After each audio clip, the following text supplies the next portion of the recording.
দিনটা ছিল 1st জানুয়ারি। বছরের একদম ১ম দিন। তাই আজকে ভাবলাম একটু অন্যভাবে সারাদিনটা কাটাবো। মানে সিম্পল ভাবেই আরকি। ছোটবেলায় মা বলত, "বছরের ১ম দিনটা যেভাবে কাটাবি, সারা বছরটা নাকি সেভাবেই যাবে।" তখন তো বাচ্চা ছিলাম। সবকিছু অন্ধের মতো বিশ্বাস করতাম। সকালবেলা উঠেই ভাবতাম, আজ যদি কাঁদি তাহলে সারা বছর কাঁদবো। আর আজ যদি পড়াশোনা না করি তাহলে সারা বছর অলসই থেকে যাব। তবে এখন তো বড় হয়েছি। এখন বাস্তবটা বুঝতে শিখেছি। বুঝেছি একটা দিন পুরো বছরটাকে ঠিক করে দিতে পারে না।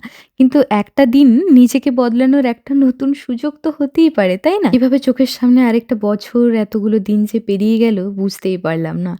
কখন যে নিজেও আরো একটু বড় হয়ে গেলাম টেরও পেলাম না। থাক আর বেশি ইমোশনাল হয়ে লাভ নেই। বিছানাটা একটু ক্লিন করে নিলাম। খুব বড় কিছু না হলে দিনের শুরুটা অল্প হলেও একটু গুছিয়ে নিলাম আরকি। ফ্রেশ হয়ে নিচে নেমে থেকে বাবা! ব্রেকফাস্টের জন্য গরম, গরম লুচি ভাজা হচ্ছে। আমার আবার এসবের না নেই। বছরের ১ম দিনে নিজের কিছু ভালো লাগাকেও প্রায়োরিটি দিতে হয়। বুঝলে অবনি? তবে লুচিটা না হয় একটু পরেই খাবো। আগে একটু হেলদি কিছু খাই। মানে ওই আরকি ভেজানো বাদাম। হঠাৎ করে দেখি এদিকে আবার নিরামিষ খিচুড়ির প্রিপারেশন চলছে। কিন্তু আজ হঠাৎ এত নিরামিষ খেলা চলছে কেন? ও মনে পড়েছে। আজ তো বাড়িতে লক্ষ্মী পুজো আছে। তাই ইচ্ছে থাকুক বা না থাকুক সব প্ল্যান ক্যানসেল। থাক আর মন খারাপ করে লাভ নেই। শেষমেশ ভাবলাম যা আছে তা নিয়েই খুশি থাকা ভালো।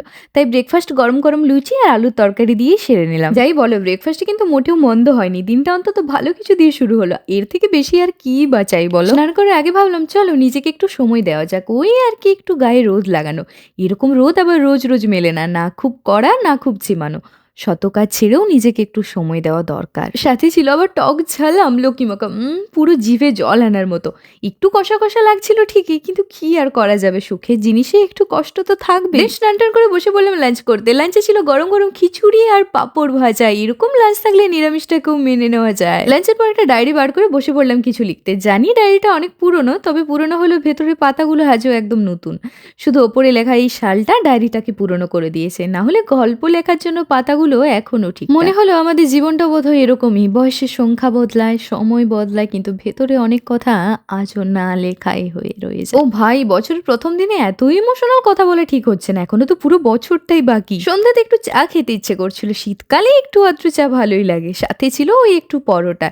লুচি হোক বা পরোটা, তার সাথে এই ১ কাপ চায়ের যে প্রেমটা, সেটা আই থিংক বাঙালিরা বেশ ভালো বোঝে। যাই হোক, আমি খাই চা, তোমরা করো আমাকে ফলো। দিনটা যেমনই হোক আমি কিন্তু মোমেন্ট ধরে রাখার চেষ্টা করি, কারণ লাইফ পারফেক্ট হতে পারে না, বাট ভাইব পারফেক্ট হওয়া জরুরি। See you on the next one. By.